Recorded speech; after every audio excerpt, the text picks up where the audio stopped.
साथियों नमस्कार। मेरे जितने भी अभिभावक साथी हैं या स्टूडेंट भी जो मेरे को फॉलो करते हैं, उन सभी लोगों से आज मैं एक बहुत ही ये ऐसे विषय पर बात करना चाहता हूं जो वाकई में काफ़ी सेंसिटिव है और आप उसके ऊपर बहुत अगर गहराई से विचार करेंगे तो आप पाएंगे कि निश्चित रूप से इस पे हमें विचार करना चाहिए। दोस्तों, नौकरी की तलाश में हम बच्चों को ऐसे इस टाइप से तैयार करते हैं कि वो अच्छा सा पढ़ाई लिखाई कर ले, अच्छे मार्क्स ले आए, उसके बाद में वो एक अच्छी सी नौकरी प्राप्त कर ले, जॉब कर ले और उसकी जो आर्थिक स्थिति है वो थोड़ी सूटेबल हो जाए। लेकिन दोस्तों, यहाँ हमारे को एक चीज़ है वो उस पर गौर करना चाहिए कि एक डेली वेजेज मजदूर है, वो दैनिक ज़रूरतें पूरी करने के लिए मजदूरी करता है और शाम को जो जितना भी उसको मानदेय प्राप्त होता है उस मानदेय को वो उस दिन के जो खर्चे होते हैं उसमें खर्च कर देता है। कमोबेश यही स्थिति नौकरी करने वाले की है। नौकरी पेशा लोग भी पूरे महीने भर कमाते हैं और उस पूरे महीने के जो खर्चे होते हैं उन खर्चों को निकालने के बाद में उनके पास कुछ शेष बचता नहीं है। यानी अगर कोई आदमी 10, 20, 50 हज़ार रुपये सैलरी कमाता है तो उसकी भी वही कमोबेश हालत ये है। और अगर वो 1,00,000, 2,00,000 रुपये कमाने वाले हैं उनकी भी सिचुएशन लगभग यही है, क्योंकि जो जितना ज़्यादा पैसा कमाता है उसी हिसाब से उसके जो खर्चे हैं वो बढ़ते जाते हैं। परिणाम ये होता है कि बचत के नाम पर उनके पास कुछ नहीं होता है। तो दोस्तों, ये जो बचत नहीं होने की वजह से खुदा न खास्ता कोई ऐसी सिचुएशन पैदा हो जाए कि हमारे को काम नहीं मिले, बेरोजगार हो जाएं या नौकरी की तलाश कर रहे हों, उस टाइम पे या स्वास्थ्य की वजह से या परिवार में किसी ऐसी आकस्मिक घटना की वजह से कोई सिचुएशन अगर गड़बड़ होती है तो ऐसी अवस्था में फिर हमारे पास कोई ऑप्शन नहीं होता है, क्योंकि हमारी जो बचत है वो बहुत थोड़ी होती है और उस बचत को ख़त्म होते टाइम नहीं लगता है। इसलिए एक बहुत गंभीर समस्या इसको हम कह सकते हैं, जिसके बारे में हम अक्सर नहीं सोचते हैं, क्योंकि नौकरी पेशा वाले या नौकरी नहीं करने वाले लोग भी ये चाहते हैं कि उनके बच्चे हैं वो पढ़ लिख करके एक अच्छी सी नौकरी कर लें और नौकरी करने के बाद में वो कंफर्टेबल हो जाएंगे, यानी फाइनेंशियल फ्री हो जाएंगे। लेकिन ऐसा होता नहीं है। एक्चुअल जो सिचुएशन है वो इसके विपरीत है। नौकरी करने वाला उसी प्रकार से काम करता है जिस प्रकार से आप लगातार कोई काम कर रहे हो। तो यहाँ मैं एक छोटा सा एग्जाम्पल है वो देना चाहूँगा कि नौकरी इस टाइप की सिचुएशन है कि जब हम बाल्टियों से पानी ढो रहे होते हैं, यानी बाल्टी जब तक हम ढोएंगे तब तक हमारे पास पानी है या उसकी इनकम है वो आती रहेगी, और जिस दिन हम बाल्टी को रख देंगे उस दिन समस्या ये उत्पन्न हो जाएगी कि हमारे पास कुछ नहीं होगा, यानी हमारे को वेजेज नहीं मिलेंगे, पैसे नहीं मिलेंगे, सैलरी नहीं मिलेगी। तो ऐसी सिचुएशन में हमें क्या करना चाहिए? तो यहाँ दो प्रकार की चीज़ें हैं जिनके बारे में हमारे को विचार करना चाहिए। और ये सिचुएशन क्या है?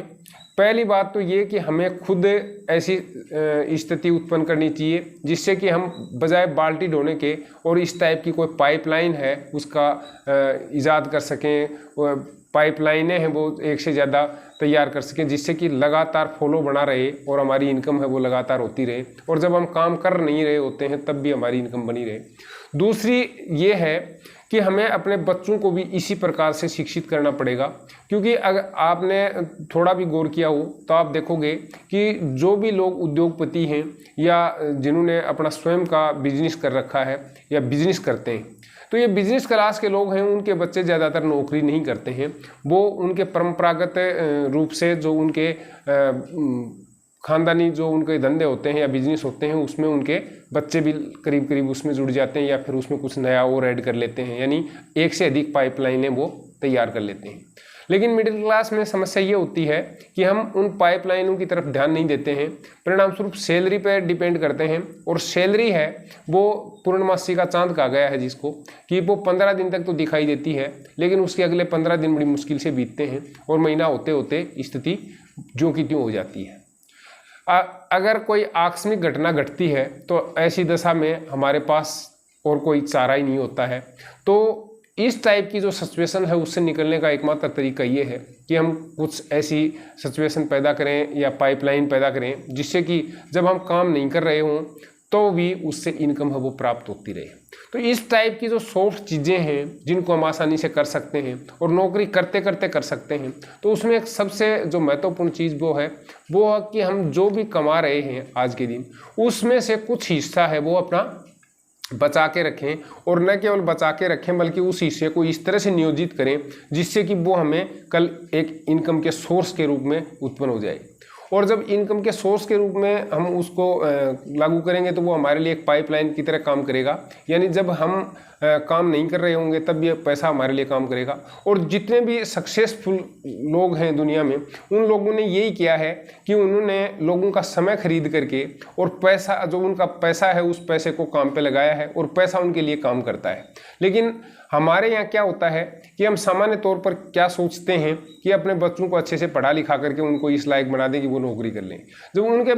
ऐसा माइंड सेट हम तैयार करते हैं कि बच्चे हैं वो जा करके नौकरी करें, चाहे वो नौकरी छोटी हो बड़ी हो, तो वो छोटी बड़ी नौकरी तो सिर्फ बाल्टी का आकार भर है।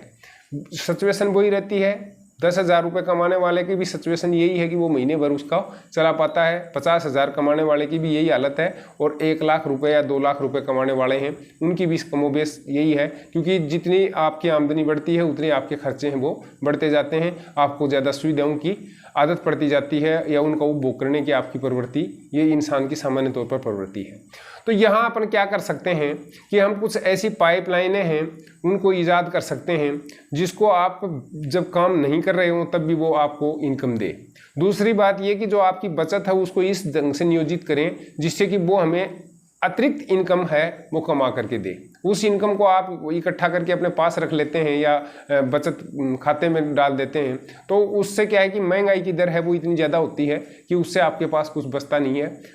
बल्कि उससे आप विपरीत उसका रिजल्ट है वो प्राप्त करेंगे। साथ ही ये जो माइंड सेट जो हम बच्चों में तैयार कर रहे हैं कि बच्चा है वो बड़ा हो और बड़ा होने के बाद में वो भी किसी जॉब में या किसी नौकरी में, सर्विस में जा कर के लग जाए और उससे उसकी लगी बंदी इनकम अब हो जाए, उससे वो सुरक्षित महसूस करे। लेकिन दोस्तों यही हम चूक करते हैं, और इस चूक की वजह क्या है कि जो हमारे परंपरागत रूप से जो हमारे विचार हैं, यानी जो हमारे अभिभावक थे उन्होंने हमारे को ऐसे ये चीज़ें सिखाई, हम अपने बच्चों को ये चीज़ें दे रहे हैं। तो ये एक तरह से पीढ़ी दर पीढ़ी इसका हस्तांतरण हो रहा है। इस चीज़ को हमारे को करेक्ट करना है, यानी तोड़ना है। और ये तोड़ने का एक ही तरीका है कि हम अपने माइंड सेट को चेंज करें और ये सोचें कि ये जो नौकरी है इसके अलावा जो हम नियमित रूप से करते हैं, इसके अलावा हम कुछ इस टाइप की चीज़ें हैं वो जनरेट करने की कोशिश करें जिससे कि अतिरिक्त आमदनी हो, और वो आमदनी भी इस ढंग से हो कि जब आप काम नहीं कर रहे हो तब भी वो आपको लगातार फॉलो के रूप में प्राप्त होती रहे। तो इस सिद्धांत को हम पाइपलाइन का सिद्धांत कह सकते हैं। और जो नौकरी पेशा लोग हैं या मजदूरी करते हैं उन लोगों को हम कह सकते हैं कि वो बाल्टी का सिद्धांत है, यानी वो लगातार बाल्टी ढोते रहते हैं, और जिस दिन उनकी बाल्टी ढोने की कैपेसिटी नहीं रहती है, चाहे वो किसी वजह से शारीरिक रूप से असक्षम होने पर या फिर उनका जो सेवानिवृत्ति का समय है वो पूरा होने पर, वो उनकी बाल्टी ढोने की जो क्षमता है वो समाप्त हो जाती है। परिणाम स्वरूप उनकी जो आमदनी है वो भी खत्म हो जाती है। लेकिन अगर हमने पाइपलाइन डाली हुई है तो ऐसी सिचुएशन में हमारे पास आमदनी है वो लगातार बनी रहेगी। और दूसरा फायदा ये होगा कि नौकरी को हम हस्तांतरित नहीं कर सकते हैं, यानी अगर हम अच्छी नौकरी प्राप्त करने में कामयाब रहे और हम नौकरी कर रहे हैं, अपने बच्चों को पढ़ा देंगे, लिखा देंगे और उनको भी नौकरी लगा देंगे, लेकिन ये नहीं है कि हम अपनी नौकरी है उससे आगे उनको कंटिन्यू कर पाएंगे। तो इसलिए यहाँ पर मैं आपको बिजनेस को वेटेज देने के लिए कहूँगा, क्योंकि अगर आप बिजनेस करते हैं और आपका बिजनेस छोटा है तो ये संभव है कि उसको आपके जो आने वाली जो पीढ़ियां हैं वो उसको बड़ा कर सकती हैं या उसमें अतिरिक्त दूसरी चीज़ें ऐड कर सकती हैं, जिससे कि उनकी आमदनी है वो भी लगातार बढ़ेगी और दूसरा वो सूटेबल महसूस करेंगे और फाइनेंशियल फ्रीडम होने में उनको ज़्यादा वक्त नहीं लगेगा। दूसरी बात जो हम बचत की कर रहे हैं, उस बचत को आप इस तरह से नियोजित कर सकते हैं कि उससे कंपाउंड इंटरेस्ट है वो हमें प्राप्त हो, क्योंकि कंपाउंड में बड़ी ताकत होती है। उसके अंदर सीधी चीज़ें डबल होती हैं, 1 से 2, 2 से 4, 4 से 8, 8 से 16, 16 से 32। इस बारे में हम आगे और चर्चा करेंगे आगे के वीडियो में, और ये भी चर्चा करेंगे कि हम किस तरह से अपने लिए पाइपलाइनें खड़ी कर सकते हैं या ये जो बाल्टी का सिद्धांत है इससे कैसे छुटकारा पा सकते हैं, और किस तरह से हम अपने बच्चों को अपने जो विरासत है उस विरासत के रूप में उनको इन प्रकार की चीज़ें दे सकते हैं। ये वीडियो अगर इसमें चर्चा करेंगे तो काफ़ी लंबा हो जाएगा। अगले वीडियो में इस विषय पर आपसे बहुत गंभीरता से बात करेंगे और आपको मेरे विचार से उसका इंतजार रहेगा। तब तक अगर अभी तक आपने हमारे चैनल को सब्सक्राइब नहीं किया तो सब्सक्राइब कर लीजिए। प्लीज़, क्योंकि इस टाइप की गाइडलाइंस हम देते रहते हैं अभिभावकों को, और जो कैरियर जो अपना बनाना चाहते हैं उनके लिए अच्छे अच्छे वीडियो हमने यूट्यूब चैनल पर डाले हुए हैं। तो आशा है कि आपको ये वीडियो पसंद आया होगा। फिर मिलते हैं, बाय बाय।